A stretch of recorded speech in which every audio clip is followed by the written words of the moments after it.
Hi friends, எல்லாருக்கும் வணக்கம். எல்லோரும் எப்படி இருக்கீங்க? நல்லா இருக்கீங்களா? Welcome to Sakthi Saravana YouTube channel. இன்றைக்கி வியாழக்கிழமைங்க. வியாழக்கிழமை அப்படின்னாலே நம்ம பொதுவாக குபேர பகவானை வழிபடுவோம், சாய்பாபாவை வழிபடுவோம், குரு பகவானை வழிபடுவோம். அதோடு சேர்த்து இன்றைக்கி வளர்பிறை சஷ்டி வருதுங்க.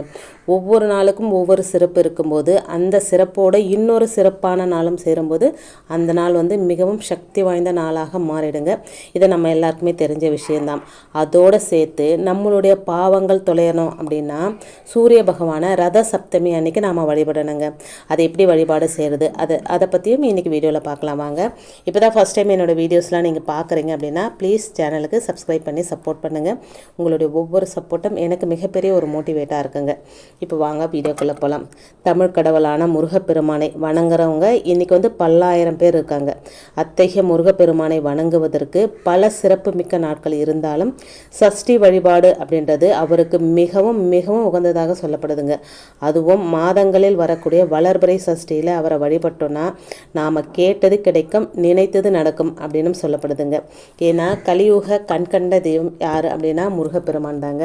கூப்பிட்ட குரலுக்கு ஓடி நமக்கு அருள் புரியக்கூடியவரும் முருகப்பெருமான் தான். அந்த வகையில் இன்றைக்கி வியாழக்கிழமை மாசி மாத வளர்பிறை சஷ்டி தினங்க.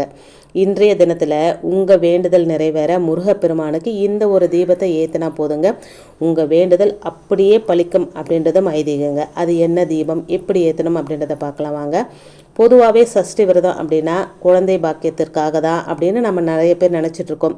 அப்படி இல்லைங்க. சஷ்டி விரதம் இருந்து முருகப்பெருமானை வழிபடும் போது நாம் நினைத்த காரியங்கள் அனைத்தும் நடக்கும், கேட்டவை அனைத்தும் நிச்சயமாக கிடைக்கும். அது எதுவாக இருந்தாலும் முருகப்பெருமான் நமக்கு அருள்வார். அது மட்டுமின்றி சஷ்டி விரதம் இருக்கிறவங்க வீட்டில் 16 வகையான செல்வங்களும் நிலைத்து இருக்கும் அப்படின்றதும் ஐதீகங்க.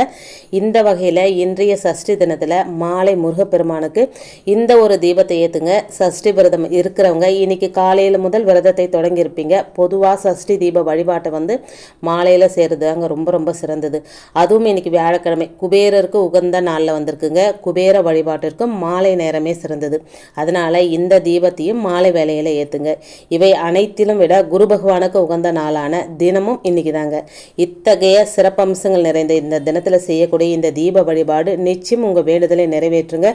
தீபம் ஏற்றுவதற்கு முன்னாடி பூஜை அறையில் முருகப்பெருமான் படத்துக்கு மலர் சூட்டிடுங்க. நீங்கள் செலவு வச்சுருக்கீங்க அப்படின்னா அதுக்கு அபிஷேகம் பண்ணிக்கோங்க. அது உங்களுடைய விருப்பம். முருகனுக்கு உகந்த நட்சத்திர கோலம் போட்டுக்கோங்க. அதில் ஓம் சரவணபவ அப்படின்ற வார்த்தையை எழுதுங்க. அதற்கு பிறகு 6 வெத்திலை, 6 வெத்திலை இல்லைன்னா 6 செம்பருத்தி இலை எடுத்துக்கோங்க. சுத்தம் செஞ்சு அதுக்கு மஞ்சள் குங்குமம் போட்டு வச்சுக்கோங்க. 6 அகல் விளக்கையும் சுத்தம் செஞ்சு அதற்கு மஞ்சள் குங்குமம் போட்டு வச்சு ஒரு தட்டில் 6 வெத்திலை வச்சுடுங்க. இந்த 6 வெற்றிலையோ அல்லது செம்பருத்தி இலையோ அது மேலே 6 அகல் விளக்கு வச்சுக்கோங்க. நெய் ஊற்றி பஞ்சு திரி போட்டு தீபம் ஏற்றுங்க. அந்த மாதிரி தீபம் ஏற்றும் போது ஓம் சரவண பவ அப்படின்ற அந்த நாமத்தை சொல்லிக்கிட்டே ஏற்றுங்க. இந்த நேரத்தில் உங்கள் மனசுக்குள்ளே என்ன வேண்டுதலோ அதையும் நினச்சிக்கோங்க. 6 அகல் விளக்கு ஏற்ற முடியாதுங்க. 6 வெத்தலையோ 6 செம்பருத்தி இலையோ வச்சுட்டு நடுவில் ஒரே ஒரு அகல் விளக்கு வச்சு ஏற்றலாங்க. அது உங்களுடைய விருப்பம். இன்றைய தினத்தில் ஏற்றப்படும் இந்த தீபம் உங்களுடைய அனைத்து விதமான வேண்டுதல்களையும் நிச்சயமாக நிறைவேற்றி தரும் அப்படின்றதும் நம்பிக்கையாக சொல்லப்பட்டிருக்குங்க. கேட்டதை கேட்டபடி அருளக்கூடிய வேலவனிடம் இந்த முறையில் நீங்கள் தீபம் ஏற்றி வேண்டினீங்க அப்படின்னா வேலவனே நேரில் உங்களுடைய வேண்டுதலை நிறைவேற்றி தருவார் அப்படின்றது ஐதீகங்க. இத்தகைய அற்புதமான நாளை யாருமே தவற விடாமல் இந்த தீப வழிபாட்டை செய்து முருகப்பெருமானோட பரிபூரண அருளை நாம் எல்லாருமே பெறலாங்க. நம்பிக்கை அப்படின்றது ரொம்ப ரொம்ப முக்கியம். நம்பிக்கை இருந்தால் மட்டுமே நீங்கள் எந்த ஒரு வழிபாடும் செய்யுங்க. நம்பிக்கை இல்லைன்னா செய்யாதீங்க. இது என்னுடைய அம்பிள் ரிக்வெஸ்ட். அடுத்து நம்முடைய பாவங்கள் தீர ரத சப்தமி வழிபாடு எப்படி செய்கிறது அப்படின்றத பார்க்கலாம் வாங்க. சூரிய பகவானை வழிபடும் நாளில் மிக முக்கியமான நாள் அப்படின்னா அது இந்த ரத சப்தமி தினம் தாங்க. தை மாசத்தில் வரும் அமாவாசைக்கு பிறகு 7வது நாளான வளர்பிறை சப்தமி திதி ரத சப்தமி அப்படின்னு சொல்லப்படுங்க. இது எப்பவுமே தை மாசத்துல தான் வரும். இந்த வருஷம் அமாவாசை திதி கொஞ்சம் தள்ளி வந்ததுனால இந்த ரத சப்தமி மாசி மாதத்தில் வந்திருக்குங்க. இந்த நாளில் தான் சூரிய பகவான் அவதரித்ததாக புராண கதைகள் சொல்லுது. இந்த ரத சப்தமி திதியானது 15/2/2024 அன்று, அதாவது இன்னைக்கு மாலை 4:30 மணிக்கு தொடங்கி நாளைய தினம் வெள்ளிக்கிழமை 16/2/2024 மதியம் 3 மணியோட முடியுதுங்க. எப்பொழுதுமே சூரியன் உதிக்கும் நேரத்தில் தான் இந்த திதியை நாம் வந்து கணக்கில் எடுத்துக்கணுங்க.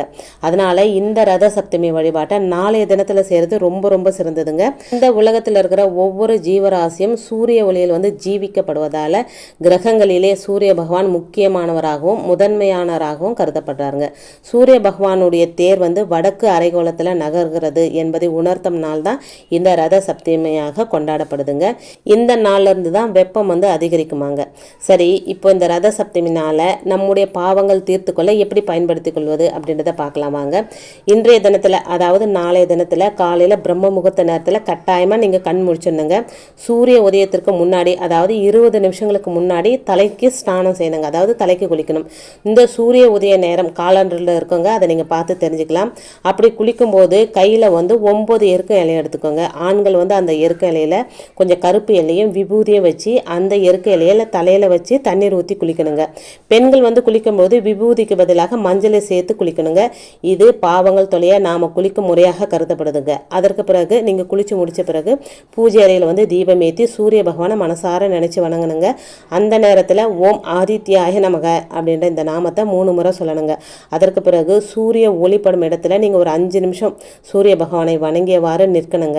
அந்த நேரத்தில் சூரிய பகவானை பார்த்து ஓம் ஆதித்யாய நமக அப்படின்ற இந்த மந்திரத்தை 3 முறை சொல்லணுங்க.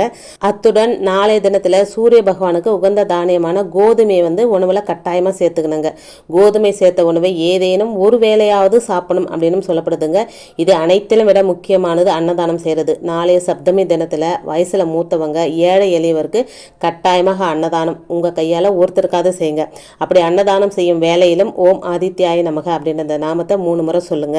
நாளைய ரத சப்தமி தினத்தில் இந்த குளியல், அதாவது எருக்க இலையை வச்சு இந்த குளியல், சூரிய வழிபாடு, அன்னதானம் இவையெல்லாம் தவறாமல் செய்யும்போது நம்முடைய பாவங்கள் தொலையும் அப்படின்னு சொல்லப்பட்டிருக்குங்க. தெரியாமல் செய்த பாவங்கள் தொலைய நிறைய பரிகாரங்கள் இருக்குது. தெரிந்தே சில பாவங்கள் நம்ம செஞ்சுருப்போம். அந்த பாவங்கள் குறைய இது போன்றதொரு அற்புதமான தினங்கள் மட்டுமே இருக்குங்க. அதை தவற விடாமல் பயன்படுத்திக்கோங்க. நாளைய தினத்தில் விரதம் இருந்து வழிபாடு செய்கிறவங்க அவங்கவுங்க முறைப்படி செய்யலாம். அதோடு சேர்த்து இந்த முறைகளையும் பின்பற்றலாம், தப்பில்லைங்க.